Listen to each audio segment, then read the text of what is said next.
Oi, gente, eu sou Andressa Antunes e esse é o canal da Neuropsicoterapia.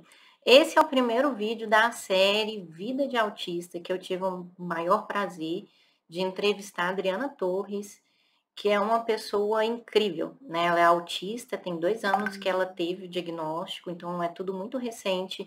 E nessa entrevista ela vai contar muita coisa da experiência de vida dela, das situações até muito difíceis, muito complicadas que ela já passou. E eu acho que escutar a Adriana faz com que nós olhemos para o autismo de um jeito diferente, né? Eu, enquanto profissional, eu realmente fiquei muito tocada e eu espero que vocês gostem dessa entrevista. Então, primeiro eu queria agradecer, né, ter aceito o convite de participar da live hoje comigo.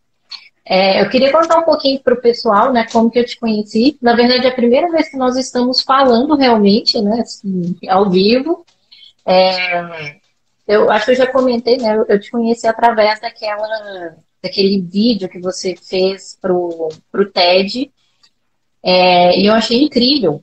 Eu fui assistindo assim a forma como você falava, primeiro sobre as mulheres, né, a participação das mulheres nos estudos científicos. Eu nunca tinha pensado, tá, assim, como que assim, não tinha, né, essa participação, e depois você trazendo toda a sua vivência em relação ao autismo. E quando eu pensei em começar a fazer essas lives, a primeira pessoa que veio em mente foi você. Eu falei, não, tem que chamar a Adriana, vou tomar coragem de chamá-la para participar comigo. Então, obrigada por participar. E eu queria primeiro, vai ser um bate-papo, né? Então eu queria deixar livre assim para você se apresentar, você contar um pouquinho da sua história para a gente, né? Para quem não te conhece, te conhecer um pouquinho mais. Tá, joia. Eu também quero agradecer a oportunidade de estar aqui falando. Eu tenho muito esse objetivo de ajudar as pessoas a compreenderem melhor o autismo feminino, para que cada vez mais as meninas sejam diagnosticadas mais cedo, para que elas possam ter o suporte necessário, né? Como eu sempre digo, o autismo não é um problema, né? Mas o mundo é um problema para os autistas. Então, é muito necessário que o autismo seja melhor compreendido para que a gente tenha as adaptações necessárias, para que a gente tenha uma conversa mais linear com os neurotípicos, porque o nosso déficit de comunicação, ele normalmente não existe entre nós. Autistas conversamos muito bem entre nós, inclusive por meios alternativos, mesmo não utilizando a linguagem falada. Há 2 anos, acho que 2 anos, 3 anos atrás, nós tivemos um evento que foi histórico, quando eu ainda estava na Abraça. Agora eu estou um pouquinho afastada por conta da saúde mental, mas ainda sou membro da Abraça, que é uma associação que só tem autista, quer dizer, tem também pai e mãe autista, mas assim, na direção, quem manda são os autistas, né? E acho que foi em 2018, não lembro. Nós tivemos a primeira audiência na Câmara, em Brasília, no Dia do Orgulho Autista, só com autistas na mesa falando. Não era mãe, não era pai. Então, assim, foi realmente histórico o dia. E uma das pessoas que estava na mesa era um rapaz não falante, o Vitor. Ele é de Fortaleza e ele utiliza a escrita para se comunicar. E eu fiquei encantada com ele, a gente se deu muito bem. E ele escrevia, a gente conversava com ele, escrevia e tal, e eu falava, né? Porque eu falo muito, eu sou muito prolixa. E ele, essa alegria sua, ela é típica de autista. E eu não tinha o diagnóstico ainda, tá? Tanto que eu nem fiquei na mesa, fiquei fora, eu tinha ido só. Eu fazia parte da Abraça, eu desconfiava já do meu diagnóstico, mas eu ainda não tinha. Mas ele, na mesma hora, Então, falou comigo, quando me o seu conheceu. diagnóstico, então. Desculpa, te cortei, pode terminar. Meu diagnóstico foi feito em outubro de 2019, que eu tive o meu diagnóstico. É recente. Ele é muito recente, né? Meu filho foi diagnosticado em 2015, quando ele estava com 3 anos e 3 meses, isso após uma longa busca, mesmo ele não utilizando a linguagem falada, porque a sensação que eu tenho é que os médicos têm medo de dar um diagnóstico, principalmente em crianças, né? Como se estivesse ali condenando a criança ou qualquer coisa parecida. E para mim, diagnóstico é norte. Diagnóstico é direcionamento. Ok, eu sei o que é, agora vamos trabalhar. Né? Quando eu recebi o diagnóstico do Leão foi um alívio, porque era 1 ano e meio já que eu não tinha respostas. Ele fazia fono, ele já ia na psicoterapeuta, ele fazia ecoterapia, eu naquela correria, né, tentando trabalhar, tentando cuidar dele, me sentindo muito culpada porque eu sou extremamente monotarefa, eu não consigo fazer 2 coisas ao mesmo tempo, eu preciso me concentrar em uma coisa de cada vez. Tanto que antes da live eu falei com meu marido, falei, olha, a casa é sua, o filho é seu, porque hoje eu tô focada na live. Então se vira. Então,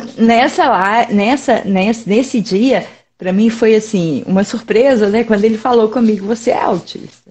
Esse seu jeito de ser, sua maneira de falar, você é autista. E é isso, né? O que eu falo do déficit da comunicação, ele é muito o Linux com o Windows, ou seja, o meu cérebro Linux, ele é aberto, ele muitas vezes recebe até excesso de informação por conta do sensorial, enquanto que o Windows não, o Windows tem toda aquela seletividade, né? Usa muito de marketing, né? O neurotípico, e a gente vai chegar nesse ponto, né, dos desafios do neurotipismo, ele, em geral, ele utiliza muito de máscaras sociais para conseguir se relacionar melhor. E eu não consigo perceber quando a pessoa está com uma máscara social. Para mim, né? Há muito tempo eu conheci um rapaz que ele falou comigo que eu era a única pessoa que ele conhecia da internet, que era a mesma coisa na internet e na vida pessoal. Quando conheceu pessoalmente, mas que estranho, como assim? Para mim, todo mundo é o que é. Então é muito difícil para mim lidar com isso. Nós temos muitas camadas, né? O neurotipo tem muitas camadas, é super complexo. Quando eu era criança, quando eu tinha 2 anos e meio, eu comecei a falar muito nova, né? Foi exatamente o contrário do meu filho. Eu com 2 anos, 3 anos, eu já tinha um português perfeito. Perfeito e muito rebuscado para a idade. Ainda é um português um pouco rebuscado, muito focado no português mais erudito, mas eu já melhorei muito, afinal estou com quase 50 anos, né? Com 11 anos eu utilizava palavras que nenhuma criança usava. E visto apenas como uma coisa, uma excentricidade, já que eu gostava muito de ler, era muito boa na leitura. E minha mãe era seresteira, tocava violão. Eu era completamente apaixonada por ela. Minha mãe era o meu modelo, né? Eu a copiei em muitas coisas. E eu cantava muito com ela as músicas dos anos 40 e 50. E essas músicas também trazem um português extremamente, né, rebuscado, praticamente o romantismo mesmo. Então, não havia nenhuma desconfiança de uma neurodiversidade em mim. Porque eu falava muito bem, eu me expunha de uma maneira muito, muito séria para uma criança, né? Eu parecia uma velha. Minha mãe falava que eu nasci velha. Mini adulta. Exatamente, uma mini adulta, né? Sempre muito séria.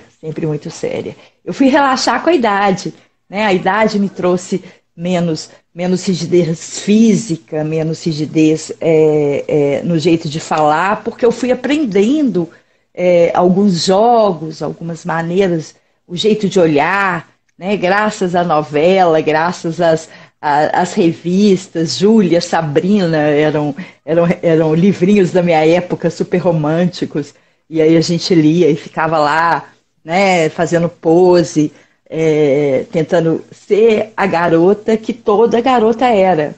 Mas lógico que eu tinha minhas dificuldades e elas não eram poucas. A primeira dificuldade era a socialização, né?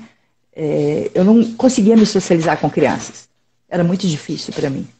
Então, eu queria me socializar com adultos. E só com alguns, eu era muito seletiva. Não era qualquer adulto também, não. Eu queria me socializar com determinados adultos que eu percebia sendo...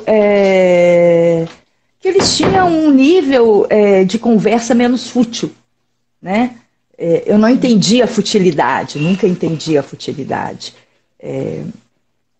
Eu sou uma pessoa muito desorganizada, melhorei muito fazendo administração, né? Administração ajuda bastante nessas coisas. Hoje eu sou praticamente um 5W, 2H, e quem fez administração vai entender que é um método de planejamento maravilhoso. 5W, 2H para mim, sou eu, né? O que, por quê, como, quando, onde, quanto.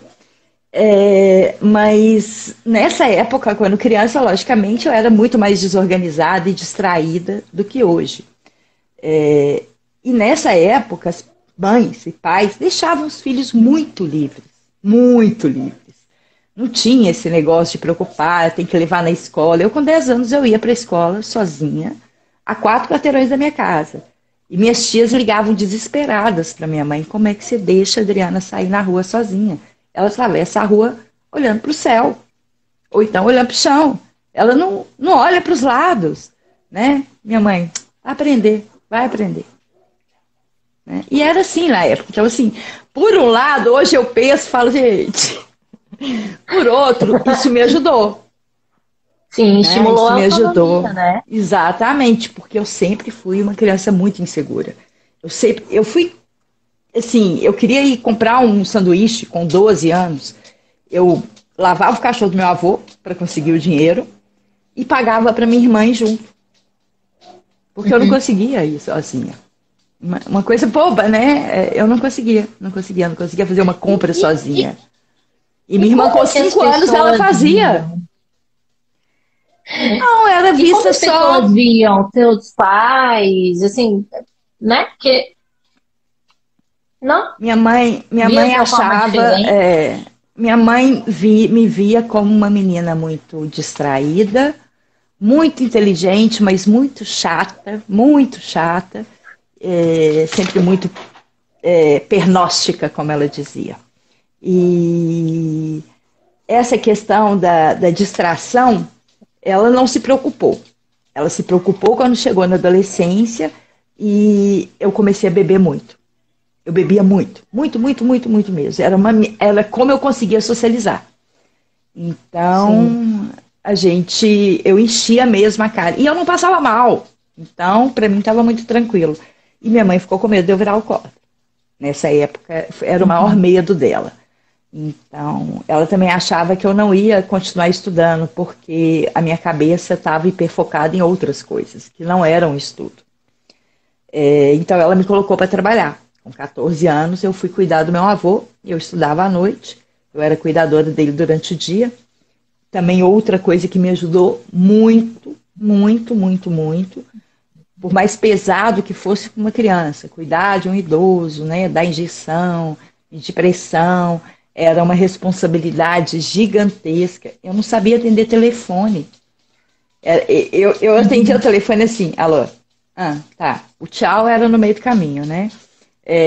Eu fui melhorando, né? Porque meu avô era um homem que foi importante na época dele, então ele recebia visitas, aí eu tinha que organizar a casa, tinha que atender o telefone, tinha que fazer um lanche, mandava comprar. Depois eu aprendi a ir no banco. A sorte que minha prima trabalhava no banco, aí eu ia lá nela, ela que fazia as coisas.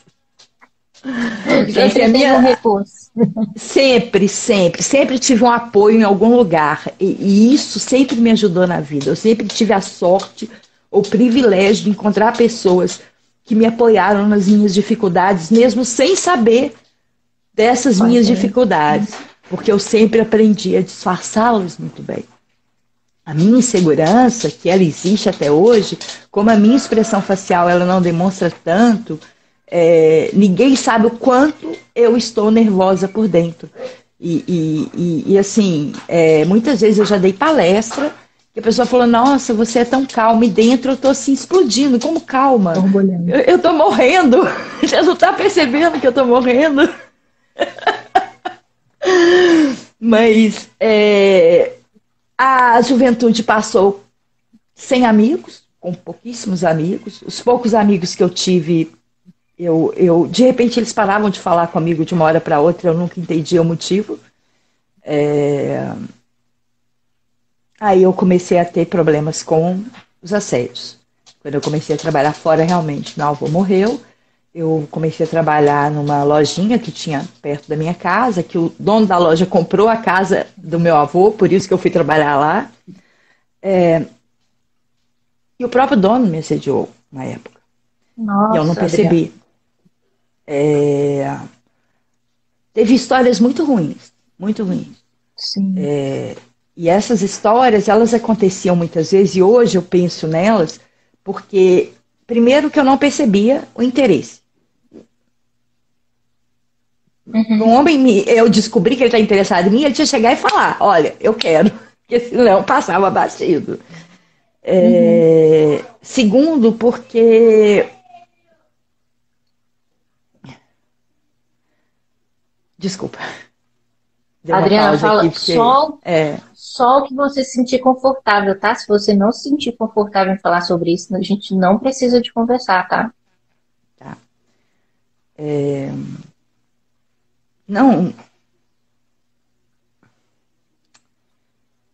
Vamos pular um pouquinho essa parte. Depois, quando eu me sentir melhor, eu volto. Tranquilo. Eu só vou dizer que foram muitos anos trabalhando fora, em que eu sempre fui uma ótima profissional, sempre, porque eu amo trabalhar. Eu adoro, adoro, adoro.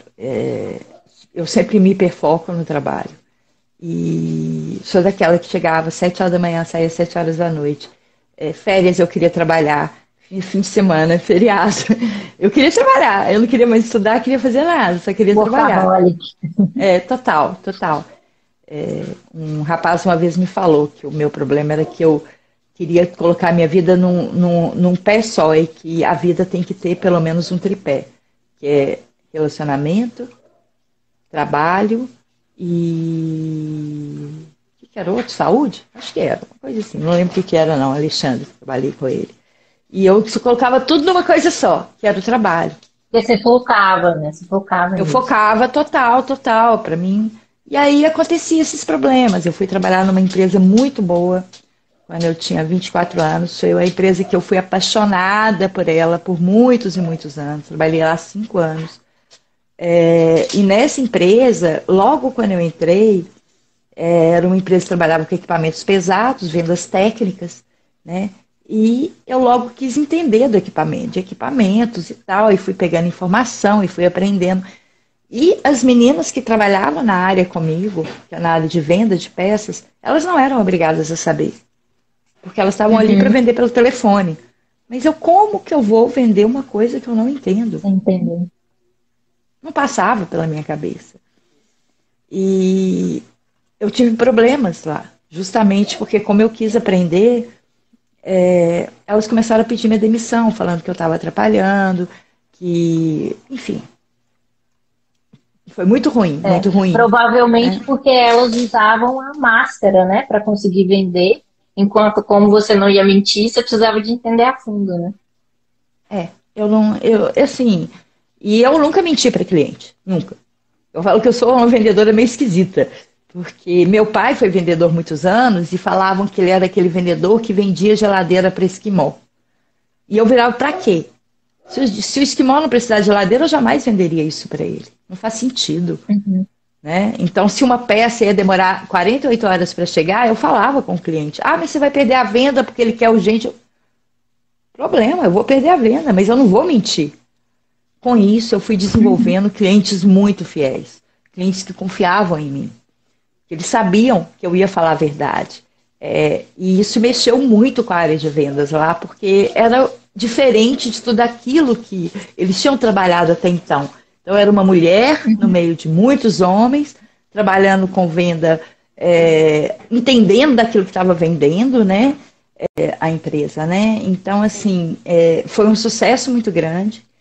E nessa época eu fui promovida para a venda externa. Isso era muito raro, uma mulher ser promovida nessa empresa. Né? Era um ambiente muito, muito masculino. Sim. E aí começou mais um problema. Porque eu tinha carteira, mas eu não dava conta de dirigir. E aí eu tive síndrome de pânico e direção. E como sempre, eu tentava forçar meus limites ao máximo. Então eu não admitia que eu não estava dando conta. E aí eu tive depressão, eu comecei a ter vários problemas físicos, tive de pneumonia dupla, enfim, fui parar no psiquiatra.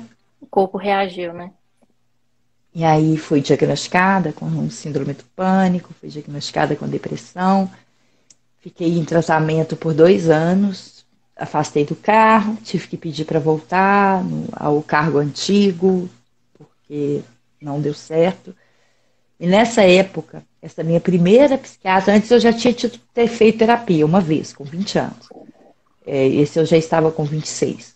Essa psiquiatra falou comigo que muitas pessoas vão lá e ela pede para vai fazer um yoga, vai fazer uma academia, mas que no meu caso eu precisava fazer terapia. Sim. Que ela era uma médica e ela não ia além disso. E na época eu, não sei, tal, enfim, passou. Bem, eu vou encurtar, tá? Porque senão a gente vai ficar o resto da noite aqui. Eu acabei saindo da Brasif, que era essa empresa que eu trabalhava, trabalhei em outras empresas, fiz faculdade, mais tarde, com 28 anos.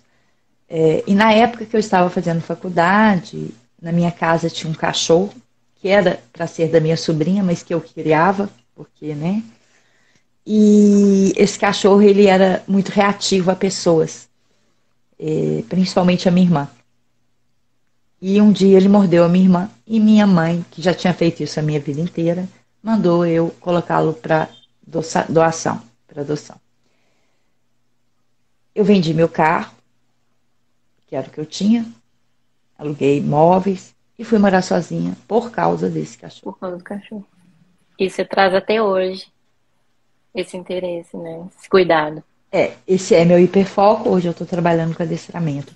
Mas eu estou contando isso para falar que eu só fui morar sozinha por isso. Senão eu estava morando com minha mãe até o fim da vida dela.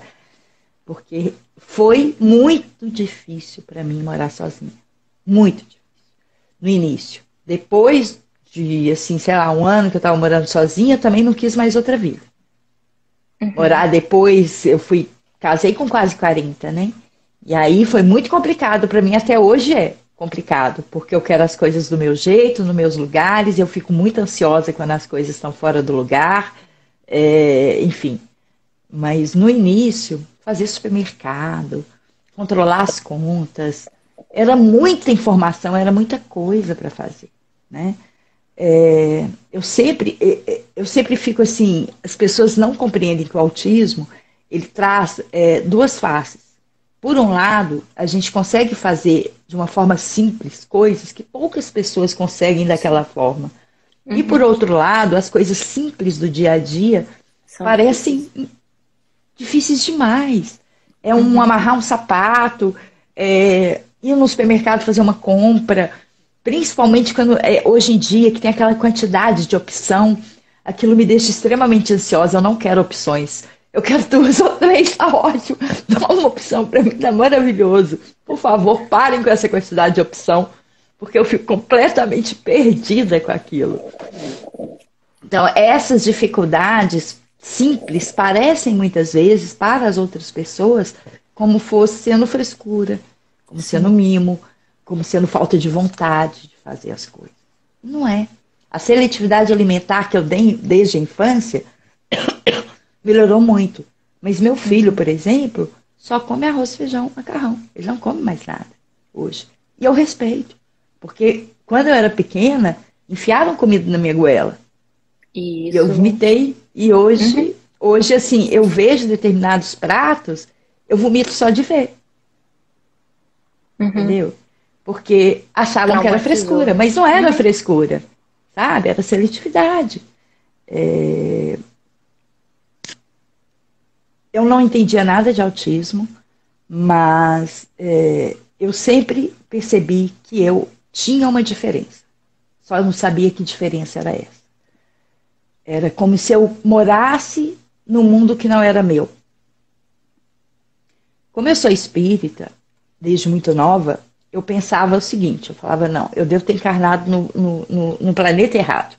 Esse planeta, esse planeta não é meu, eu devo ter errado a rota aí, né?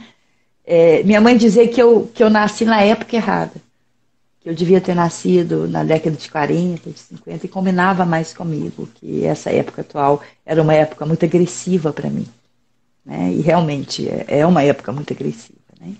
Uhum. E sempre tive essa dificuldade de compreender por que as pessoas agiam de determinadas formas. É o desafio do neurotípico, do mundo neurotípico para os Sim. autistas. Eu sempre fui voluntária, eu sempre fiz trabalho voluntário desde muito nova, muito por conta do espiritismo e da minha própria família.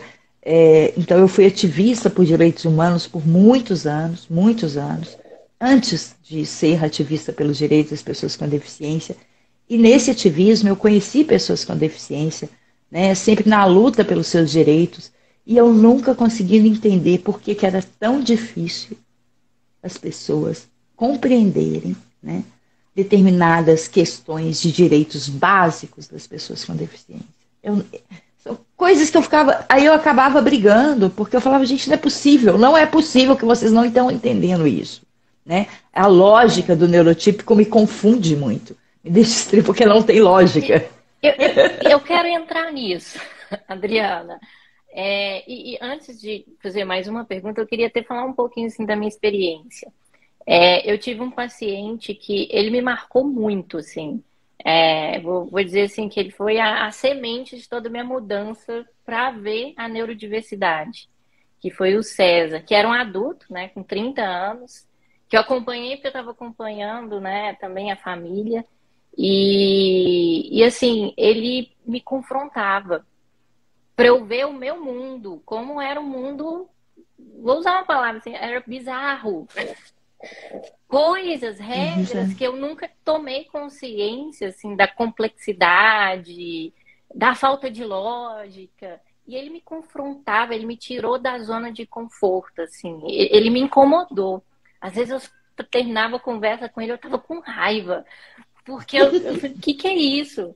E a partir desse confrontamento, eu fui mudando e vendo esse mundo louco que nós vivemos. Então, eu quero te perguntar assim, como que você vê esse mundo do neurotípico? Assim, quais são as bizarrices ou as estranhezas, né? Porque uma coisa, eu já queria até falar aqui, como profissional, né, uma coisa que a gente aprende muito é que o autista tem dificuldade de olhar na posição do outro, né? Ver a perspectiva do outro. Mas, assim, eu tenho a total certeza que todo mundo tem, sabe? Assim, nós temos uma extrema dificuldade de ver uma posição muito diferente da nossa. Né? Exato. Então, me fala eu sempre trago Caetano nessa hora, né? Narciso acha feio que não é espelho. Narciso acha feio que não é espelho. Não tem como, né? Então, o neurotípico, ele olha para o autista, então o autista é o errado. O autista tem que ser consertado, principalmente no caso dos autistas, que têm condições coexistentes, que não utilizam a linguagem falada, que têm alguma deficiência intelectual, algum nível de deficiência intelectual, que têm outras condições, como síndrome de Down, etc. Esse, então, deveria ser trancado, né, escondido dentro do manicômio, porque como assim as pessoas vão falar que tem orgulho de existirem pessoas? As pessoas deveriam ser resetadas, como diz um médico oportunista aí, que quer resetar nossos cérebros, né? Mas não olham para si mesmos. E Jesus falou isso há vários anos, né, atrás, né? Olha o cisco no olho do outro, não olha o argueiro no próprio olho. Então, vamos assim, as bizarrices para mim do mundo neurotípico, que começa com a comunicação. Eu estudei comunicação na faculdade, porque eu fiz administração com habilitação em marketing. Então, eu tive várias cadeiras de comunicação. A teoria da comunicação, eu domino ela. Eu entendo ela. Por mais que eu tenha dificuldade de interagir da forma como deveria um neurotípico, mas eu sei que uma conversa, ela só acontece se os dois estiverem conectados, se eles usarem o mesmo canal, se eles usarem a mesma linguagem, não pode se culpar um pela falha na comunicação. A falha sempre é dos dois, porque a comunicação é uma via de mão dupla. Eu não posso dizer que a falha é só do neurotípico, não é mesmo? Mas o neurotípico sempre diz que a falha é sempre nossa, que nós temos déficit de comunicação. O meu principal exemplo, eu pego sempre com meu marido. E olha que meu marido, eu acho que ele não é neurotípico. Eu acho que ele é TDAH. Eu falo isso sempre com ele, mas ele não aceita. Porque não é possível a pessoa ser tão distraída daquele jeito. Mas ele fala A querendo dizer B. Só que eu entendo A, porque ele falou A. Aí eu digo A, querendo falar A, e ele entende B. Porque ele acha que eu quero falar B e não A. Esse é o resumo, assim, da minha principal dificuldade na interação com o neurotipo. Porque eu fico assim, mas eu não falei isso. Mas era o que você queria falar? Não, não era. Como assim? Não era o que eu queria falar. O que eu queria falar é o que eu falei. Sabe, essa interpretação, esse excesso, essa extrapolação. Ixi, peraí. Esse excesso, esse extrapolar da conversa, né, é muito do neurotípico. É muito Nós marcado, temos dificuldade de ir além, ou seja, de interpretar a conversa do neurotipo, de tentar ver o que eles estão falando como fala, de forma subentendida, né? Isso. O texto subliminar, eles acham que a gente sempre está falando de forma subliminar, que todo mundo fala assim. Então, é sempre aquela coisa muito desconfiada, né? E ao mesmo tempo muito dissimulada, muito falsa mesmo. A conversa fútil. A conversa fútil é uma coisa que eu não entendo. Eu não consigo entender, né? Oi, como você tá, Adriana? Tudo bem? Não tô. Passei mal essa semana. A pessoa fica sem graça e simplesmente some, né? Ela perguntou como é que eu tô e não quer saber. Sabe? Eu custei a entender isso. Por que a pessoa perguntava se ela não queria saber? Sim, hoje eu sei. Social, porque né? Protocolo social. Todos nós, autistas, podemos aprender. Isso é importante que as pessoas saibam. Sim. Né? Toda criança pode aprender. Sim, e sabe, mas que é estranho, continua sendo estranho para nós, continua. Tá? Continua sendo estranho. Eu vou mandar uma mensagem no WhatsApp, eu mando assim: oi, tudo bem? Tô precisando disso, disso, disso. Ponto. A outra pessoa fala: oi, tudo bem? Silêncio. E agora? Eu respondo: tá, tudo bem. Como que vai fulano de tal? Ah, meu Deus, e agora? Sabe, aquela enrolação para no final virar: olha, eu tô precisando de um dinheiro emprestado, será que você poderia? Eu sei que assim, nossa, é tão difícil, por que não vai direto ao ponto, cara? Economiza tempo, né? Né? Mas sabe o que é interessante, Adriana? Porque eu trabalho com os pais, né? Você não tem noção o quão difícil é ensiná-los como é a comunicação autista. Assim, dessa objetividade, não é palpável. É uma coisa assim, ó, que demora muito para entender. Então, assim, a mesma dificuldade que você tem para entender, né, que você teve ao longo dos anos, para entender a comunicação do neurotípico, eu vejo na minha prática o quão difícil é para o neurotípico entender a comunicação do autista. Sim, sim. Né? Somos grosseiros, somos mal educados, somos, credo, gente, tão grosseira, tão mal educada. Sempre fui chamada assim, autoritária, controladora, simplesmente porque eu ia direto ao ponto. E isso é importante. Não é grosso isso. Eu não falo palavrão quando eu tô conversando com as pessoas. Tem gente falando palavrão que me chama de grossa. A pessoa sai falando palavrão e eu tô lá calmamente explicando uma coisa, e eu explico muito detalhadamente, né? Até um pouco excessivamente detalhadamente as coisas que eu gosto. E a pessoa fica lá falando. Não, porque que absurdo, você é muito grossa, você é isso, você é aquilo, você tá querendo mandar em mim, você tá querendo fazer minha cabeça. Não. Ó, É. tudo.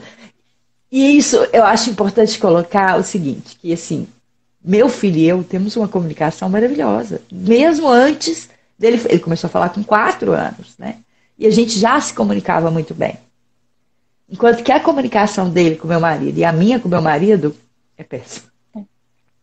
É E eu acho que péssima. isso mostra, Adriana, isso que você falou, né? De ser uma via de mão dupla. Você coloca o que você aprendeu, e eu te falando assim, nossa, eu ensino os pais, eu vejo que é muito difícil. Então, assim, e esse exemplo, essa associação, né, que você fez da comunicação com Linux e Windows, eu usava Windows e Mac, mas eu gostei mais do Linux. É fantástica, porque é como se fossem duas línguas diferentes. Se vocês querem, né, para ter uma comunicação, tem que saber as duas línguas, né? Então é Agora, o muito Linux, importante você isso. pode usar o Windows dentro do Linux. Você sabe disso, né? Você Ah, pode colocar o Windows dentro do Linux. É, ó. mas você não consegue fazer o contrário, Uhum. tá? Então, Interessante, assim, gostei mais ainda agora. é muito importante a gente compreender, porque nós fazemos um esforço gigantesco para entender o neurotípico. Mas não existe essa reciprocidade na conversa. É sempre, mas ele fica muito agitado, ele está muito assim, muito assado, meu filho não entende nada que eu falo, e é sempre visto como um problema, como uma coisa ruim, e não param para tentar entender, para refletir, né? Quando eu falo que muitas vezes eu fico ansiosa, tão ansiosa que eu acabo me machucando, as pessoas não entendem. Não entendem, Uhum. né? Mas em nenhum momento elas tentam perceber o quão é importante que o meu ambiente ele esteja adaptado para que eu possa ter menos crise de sobrecarga sensorial, social, né? Aí elas vão ter um filho e o filho vai bater a cabeça na parede. Meu filho é louco, ele está estragado, eu amo meu filho, mas eu odeio o autismo. Sem nenhum momento parar e pensar, mas por quê? Será que esse bater a cabeça do autismo será simplesmente que o que eu estou oferecendo para ele, a minha comunicação com ele, a forma como eu compreendo ele, tá ok?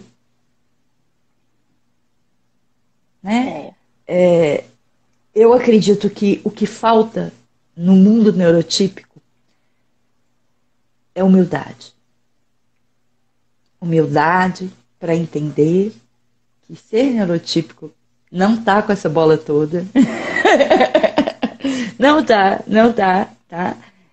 Ser uma pessoa sem deficiência não quer dizer que seja uma pessoa melhor do que a pessoa com deficiência. Né? Um pouquinho mais de humildade para compreender o outro, nós teríamos aí a verdadeira empatia. Porque a empatia que as pessoas querem aprender é aquela, eu tenho que saber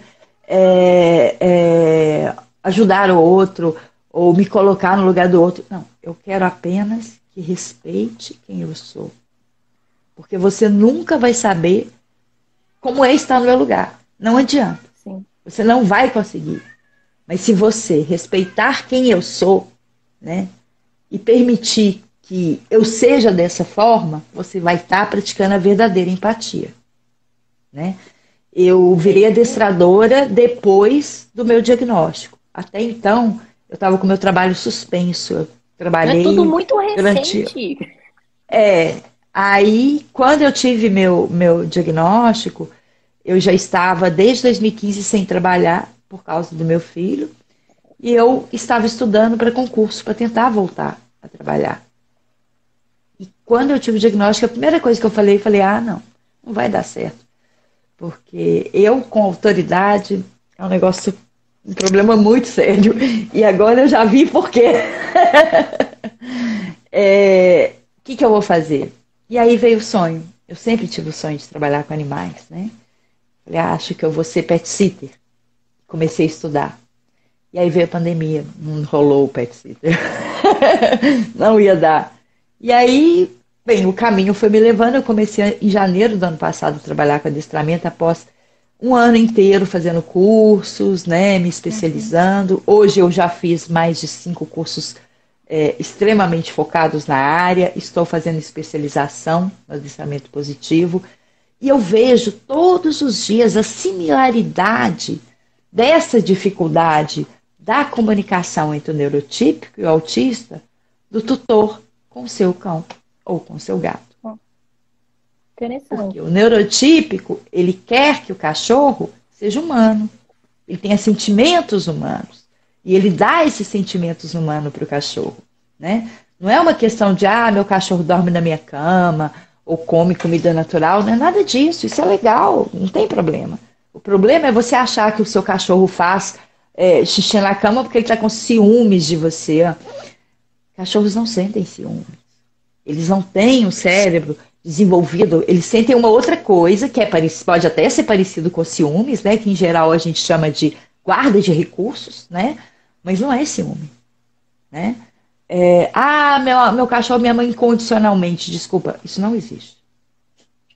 O cachorro gosta de você do jeito dele, mas o cachorro tem um cérebro como se uma criança de 4 anos, né? Uhum. Não é por aí que funciona. E você não precisa, o cachorro não precisa ser igual ao humano para você amá-lo. Ame-o como ele é, a espécie que ele é, respeite a espécie que ele é. Quando eu explico que cães, em geral, quando eles estão nervosos, eles costumam fazer assim nos lábios, ou bocejar, ou sacudir, as pessoas olham, mas, né? Eu achava que ele estava com sono, eu achava que ele estava molhando lá a boca. Não, são sinais de estresse do cão. E por que a gente não entendia isso? Porque a gente olhava para o cão e achava que ele era humano. E a gente ainda faz isso. Então, Uhum. toda vez que eu vou discutir sobre a dificuldade de interação entre Windows e Linux, ou entre neurotípicos e autistas, eu trago esse exemplo para termos uma boa relação com os nossos animais, com os nossos pets, ao invés de transformá-los em seres humanos, vamos compreender a linguagem deles. Vamos respeitar quem eles são. Vamos atender às necessidades que eles têm, que não são iguais às nossas, né? Um cachorro precisa roer, precisa cavar, precisa cheirar. Nós não precisamos, que eu saiba, não, né? A gente não precisa roer, não precisa cavar, nem nada disso, né? Mas meu cachorro tá roendo o móvel. Arruma um osso para ele roer, caramba. Ele não vai roer seu móvel, né? Ofereça, atenda as necessidades dele. Ele não precisa ser um humano para ser uma coisa mais fofa da face da terra, que é cachorro. Sim, achei incrível essa associação. Acho que faz todo sentido. Né? E me conta uma coisa, Adriana. Como que você chegou realmente assim no diagnóstico, né? Eu tenho certeza aqui que Demorou. algumas pessoas estão surpresas, né? Com a visão que se tem de autismo, as pessoas estão surpresas com tudo que você contou até agora. Como que foi Sim, realmente bater sim. o martelo, pensando assim, no profissional? Quem conseguiu chegar nesse diagnóstico? Bem, quem conseguiu foi a doutora Raquel Del Monte, que é uma psiquiatra do interior de São Paulo, que tem uma agenda atribuladíssima. Eu fiquei um ano na fila de espera para ir para a agenda dela. Muito porque ela também diagnosticou a Marina Amaral, que também é daqui de Belo Horizonte, que é uma artista muito famosa. E aí, depois que ela diagnosticou a Marina, todo mundo quer ser diagnosticado pela Raquel. E a Raquel realmente, ela tem um nível de conhecimento, porque ela era pediatra quando ela era mais nova, né? E ela teve um filho autista. E no ter um filho autista, ela viu que na medicina, na faculdade normal de medicina, não se trazia conhecimento sobre o cérebro, sobre o neurodesenvolvimento, que é o Sim. ponto do autismo. Então ela fez psiquiatria, né? Para poder. Eu falei, o pezinho da neurodiversidade da Raquel estava aí nesse ponto, né? Para poder entender o próprio filho, né? E com isso ela foi se especializando cada vez mais, né? Tanto como mãe quanto profissional. É diferente, né? Quando a gente é autista, ou tem um autista em casa, a gente tem uma outra vivência enquanto profissional. Uhum. Mas, enfim, o meu diagnóstico ele veio antes, né? Quando meu filho foi diagnosticado, eu comecei a estudar muito sobre autismo, que eu falei, ótimo, é autismo? Foquei. Então, comprei todos os livros que você pode imaginar, e comecei a estudar, né? E aí eu fui apresentada ao pessoal da Abraça, quase que instantaneamente, porque eu já estava na área do ativismo, né, de direitos humanos, e me encontrei no meio daquela autistaiada toda. Eu me senti em casa, parecia que eu estava com a minha turma. Encontrou o mundo, né? Não, nossa, pessoas maravilhosas. Mas não desconfiava, tá? Não desconfiava. Comecei a ajudar outras mulheres que eu conheci, que não sabiam que era autista, e não desconfiava de mim. A única coisa que eu vi era o seguinte: eu tenho realmente uma mente muito rígida em relação à quebra de rotina, eu fico muito ansiosa, eu quero vestir as mesmas coisas, comer as mesmas coisas todos os dias. Qualquer alteração na minha vida me deixa muito mal, muito mal. Isso piorou com a idade. A flexibilidade hoje que eu tenho no uso da linguagem é uma coisa. A inflexibilidade de não querer viajar, não querer sair de casa para nada, ainda mais agora, depois da pandemia, eu virei a antissocial. Eu não quero sair de casa mais. Sair de casa me dá até enjoo, né? Eu só saio feliz de casa para trabalhar. E eu já sabia, então, da minha rigidez mental, dos meus interesses restritos, mas não é de propósito, não é de maldade, gente. Assim, é automático, sabe? Então, assim, os interesses restritos eu sabia, né? Os movimentos repetitivos meus, eu sempre contive muito. Então, eu sempre machuquei muito a minha unha, né? Sempre segurei muito, sempre usei muito mão dentro do bolso. Muito, muito, né? Isso. E eu sempre falei com as mãos, então isso ajuda bastante, né? Falar igual italiano sempre ajuda. Mas não desconfiava. Eu falava que eu era FAA, que eu era fenótipo ampliado do autismo, porque eu me comunicava muito bem para ser uma autista, né? Como assim? Eu era autista. Não tinha jeito. Quem desconfiou primeiro foi meu marido. Isso já era 2017. Eu tinha 2 anos que eu estudava, e ele não conseguia entender, e ele percebia a minha relação com meu filho, com os outros autistas, e era todo mundo muito estranho para ele, não para mim. Para mim eu tava de boa.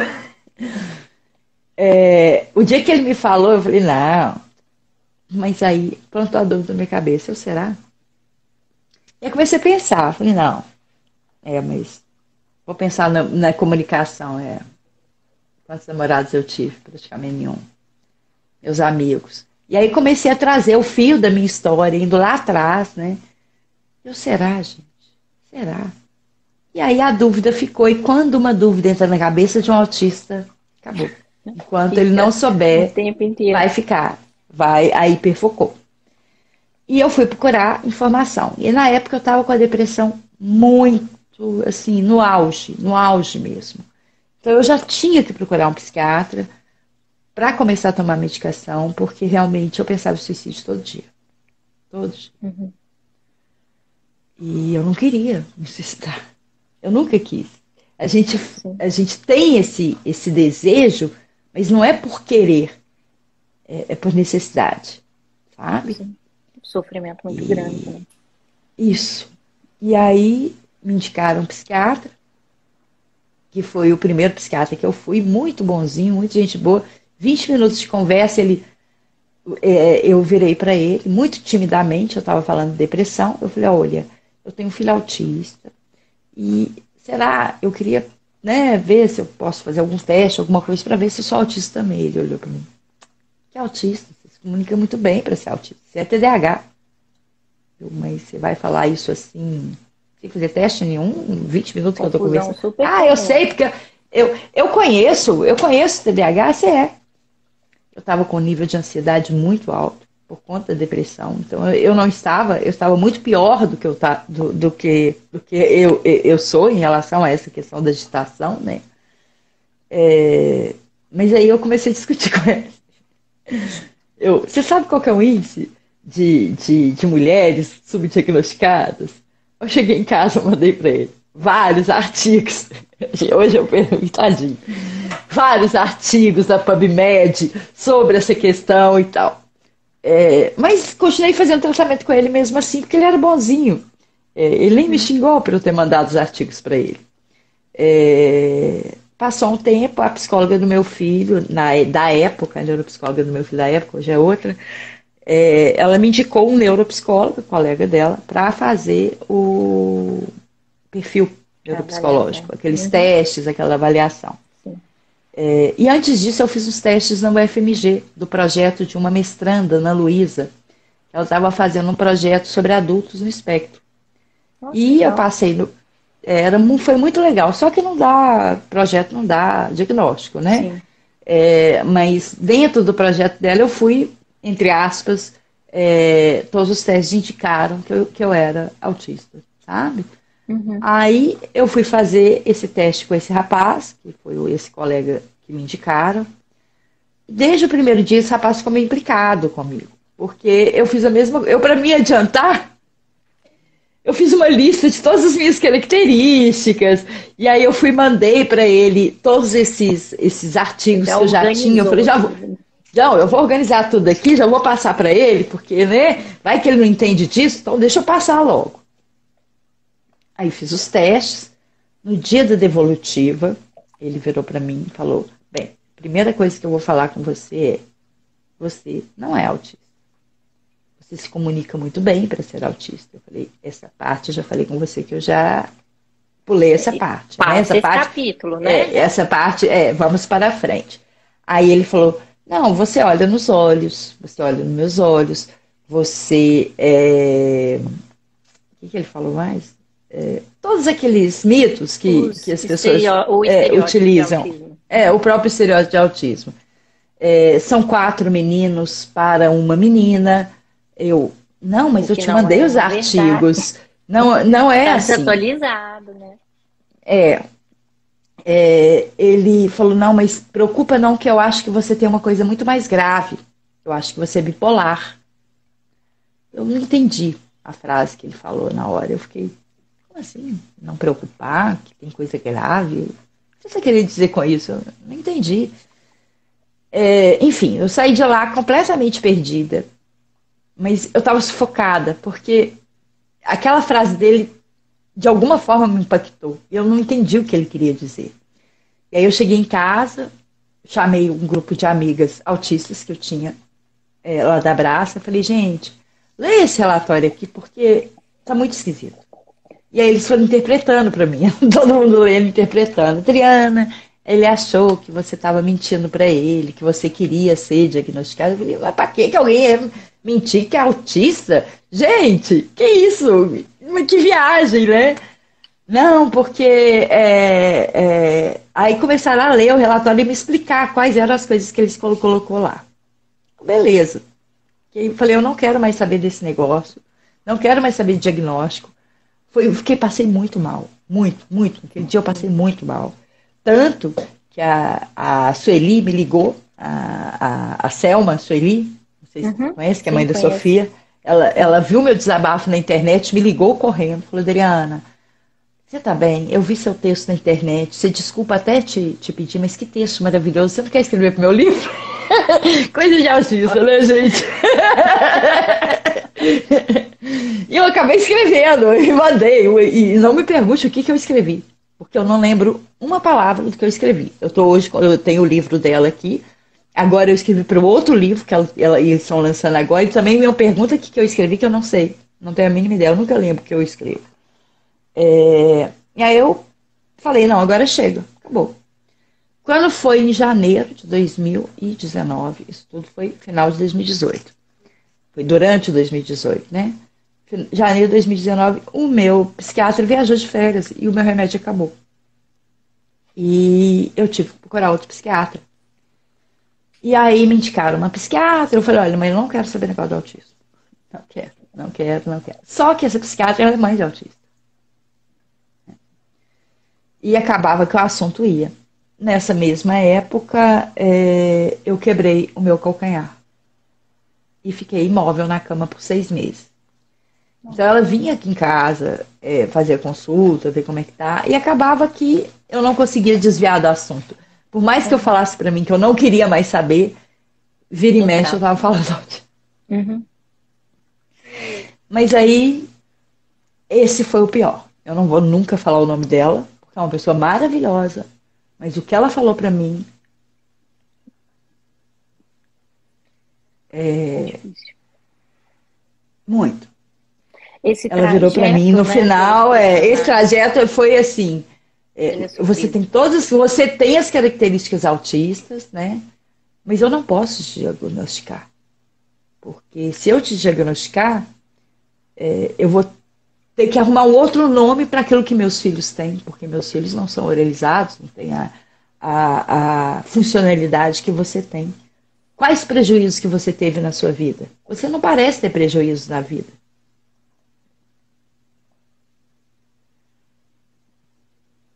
Primeiro, Não assim, prestou o que o atenção, né? médico tem que fazer? Um médico tem que fazer juízo de valor. Se eu tenho as características, se está ali, por que ele tem que ir no achismo e fazer juízo de valor disso? Sim. Para mim, não tem lógica alguma. Isso é achismo, isso não é ciência. Uhum. Ciência é outra coisa. Né? É eu chegar no médico e falar assim, olha, eu estou com dor no dente, ele vai olhar o dente, não, o seu dente está ótimo, ou não, o seu dente está com buraco, é isso. Ah, tá, mas é uma questão comportamental, não dá para ver igual o buraco no dente. Gente, se ela vira para mim e fala que eu tenho as características, mas que não vai me diagnosticar porque eu sou mais funcional que os filhos dela, isso não é ciência, isso é outra coisa. Não, Isso é não é. sentimento. É o Uhum. sentimento dela, de repente o filho dela não conseguir ser tão funcional. E ok, talvez ele não seja tão funcional, porque quando ele era pequeno ele não teve acesso à comunicação alternativa, como hoje tem maior facilidade. Mas isso não é culpa minha. Uhum. É muito difícil. É Foi. muito difícil Aí isso. foi muito, esse foi assim, para mim um tapa na cara. E aí na época me indicaram, né, para eu conversar com a Raquel, eu fui conversar com ela, vi que ela estava com uma fila quilométrica, né? E eu falei, me coloca aí na fila, mas tô meio preocupada, né? Vou até aproveitar, juntar dinheiro, mas vou ficar na fila. E a gente começou dentro da Abraça a fazer um trabalho de apoio às mulheres autistas, sabe? E aí eu fui conhecendo cada vez mais mulheres autistas muito parecidas comigo. E assim, todas falavam bem, até melhores do que eu, né? Nada daquilo que me colocaram que poderia ser um impeditivo para o meu diagnóstico, elas tinham e elas eram diagnosticadas. Então, E assim, sabe o que eu falei, o que não, é pior, Adriana? Porque eu sou uma profissional do diagnóstico. Eu tô lá dando diagnóstico, toda semana eu entrego um diagnóstico para uma família. E não tem lugar nenhum. Quando a gente olha critério diagnóstico mesmo, não tem lugar nenhum que fala essa frase. Mas se comunica, não é autista, mas olha no olho. Não tem, né? É assim, a sensação que eu tenho é que a pessoa não se deu sentido. E eu vejo o sofrimento das famílias quando chegam até, né, o meu trabalho. Assim, a vontade que eu tenho, eu quero aproveitar aqui, assim, é pedir desculpas pelo trajeto que vocês passam, porque, assim, pro nível de informação que nós temos, pro nível de tecnologia que nós temos, não faz sentido essa postura pouco profissional de muitos profissionais. bem, eu não tenho como resumir numa live a minha vida. Eu posso dizer Sim. que eu passei por muitos problemas, né? Quem assistir meu vídeo vai saber um pouquinho mais sobre a questão dos assédios, do estupro, sobre a minha falência, eu já falei. Eu fui morar de favor na casa da minha tia, porque eu, como autônoma, o meu problema é que eu tenho muita dificuldade de lidar com a questão de cobrar, a questão financeira, mesmo eu entendendo de questões financeiras, porque eu fiz administração, essa questão do cobrar o dinheiro e eu fico muito confuso, ou eu trabalho ou eu cobro, então assim, É, eu já tive situações muito ruins, fora que tem a questão da síndrome da hiperempatia. Então, se alguém está atravessando um problema e me pede, eu vou lá, pego, entro no cheque especial, vendo tudo que eu tenho para poder, porque começo a ficar aflita para ajudar a pessoa, sabe? Então, tudo isso sempre me colocou em Nós situações muito poderíamos complicadas. fazer uma série sobre a sua vida, né? Mas, Mas, voltando a essa questão do diagnóstico, somente para tentar fechar no final sim. feliz, né? É, quando eu conversei com a Raquel, ela falou: Adriana, agora eu estou com uma vaga, isso foi em outubro, ou seja, de janeiro para outubro, foram 10 meses de espera, né? Quando eu entrei na fila praticamente para ela. É, eu tive que viajar até ela me fez 2 consultas seguidas, segunda e terça, de 4 horas cada. Uau! Foi assim, a Raquel era muito, muito detalhista também, assim. E antes disso eu mandei para ela essa lista que o rapaz, inclusive, falou que eu estava forçando para tentar o diagnóstico, porque eu mandei, ele escreveu isso no relatório, porque eu mandei uma lista. Se ele entendesse autista, ele saberia que isso é uma coisa que a maioria dos autistas fazem. Eu fui saber depois, não sabia até então. Eu mandei a minha lista para Raquel. Aí eu entrevistei meus parentes para saber sobre o meu primeiro setênio, sobre coisas que eu não sabia, descobri coisas que eu não sabia. Meus pais já morreram, né? Aí eu conversei com prima que contou coisas bem legais, bem interessantes. E aí eu fiz o relatório, mandei para ela. Peguei vídeos meus de muitos anos atrás que tem na internet, vídeo da minha formatura, para ela ver a minha forma de andar, de agir, né, de falar. Bem, muito antes de eu ser mãe, ou até de saber que existe autismo, eu achei importante mandar para ela. Eu mandei tudo que eu tinha, e mais alguma coisa. Para que ela, a profissional, analisasse, né? Ela conseguisse ver tudo que tinha que ver. Não sou eu, é ela que tinha que ver isso. E aí foram conversas muito cansativas, muito extenuantes. Ela pergunta tudo que você pode imaginar, mas Acho que assim, chegou no ponto final. no dia seguinte, na terça-feira, lá para as 11 horas da manhã, ela virou para mim e falou: Adriana, eu quis fazer um diagnóstico muito cuidadoso, né? Mas eu preciso te falar, eu não tenho dúvidas que você é autista. É muito claro para mim que você é autista. Aí ela pegou o relatório do menino e pegou os testes. E aí ela foi me mostrando como ele não percebeu nos testes. Por exemplo, a questão da verbal, eu tenho altas habilidades verbais. Está lá no resultado do teste. Né? Só que o número em relação a considerar altas habilidades de uma pessoa atípica é diferente do número de uma pessoa típica. Então, por isso ele não percebeu. Né? E aí ela foi mostrando cada coisinha, e aí eu fui abrindo os olhos. Gente, sabe? Quando a pessoa te explica, você sai de lá confortada, porque a pessoa soube te explicar tudo. E fez sentido, né? Tudo isso, fez sentido. Eu saí de lá que tudo fez sentido, porque até então os médicos me davam respostas que não tinham sentido algum. Não tinham sentido algum. Mas ela foi tão assim, detalhista, tão didática. Eu só posso agradecer aqui, desculpa, Raquel. Você foi um anjo da minha vida, muito obrigada, na minha vida e na vida de muita gente. E eu tenho certeza que você também está sendo um anjo na vida de muita gente, porque foi uma libertação, inclusive dessa dúvida que estava na minha cabeça. Sim. Eu queria aproveitar que a gente já está bem no finalzinho, Adriana. Eu queria que você deixasse um recado para as mães que estão assistindo, porque eu sei que tem muitas mães aqui. Deixa um recadinho para elas. Elas sofrem muito.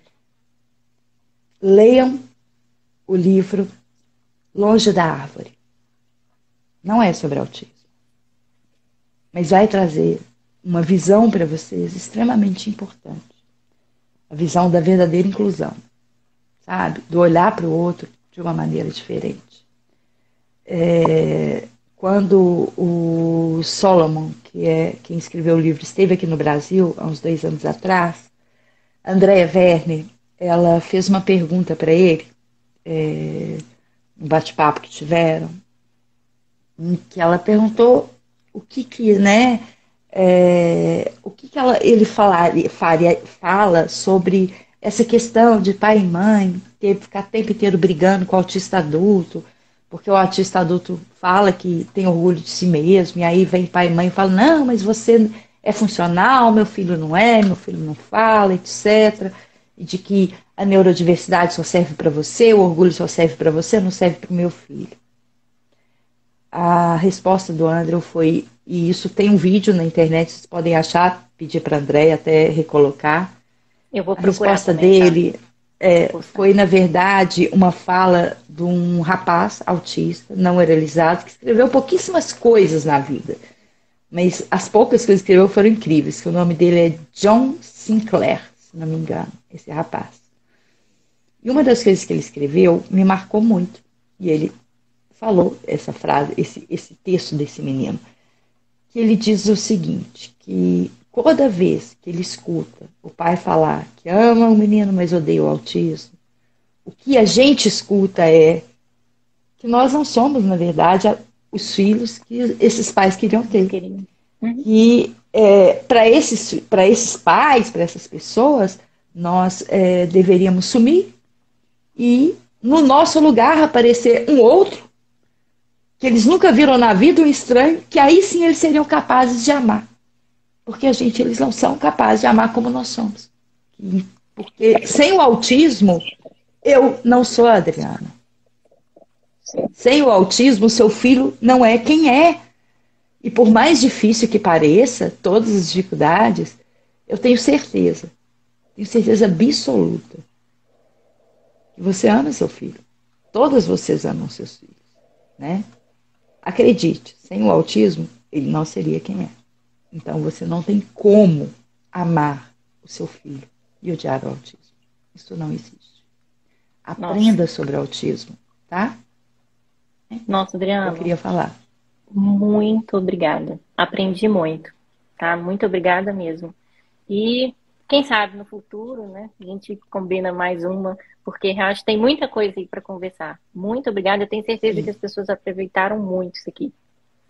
Então, eu gente, espero que todos tenham gostado. Uma boa noite para todo mundo que participou. A gente teve uma audiência até muito boa para esse horário. E é isso. Então, uma boa noite para todo mundo. Tchau, Adriana.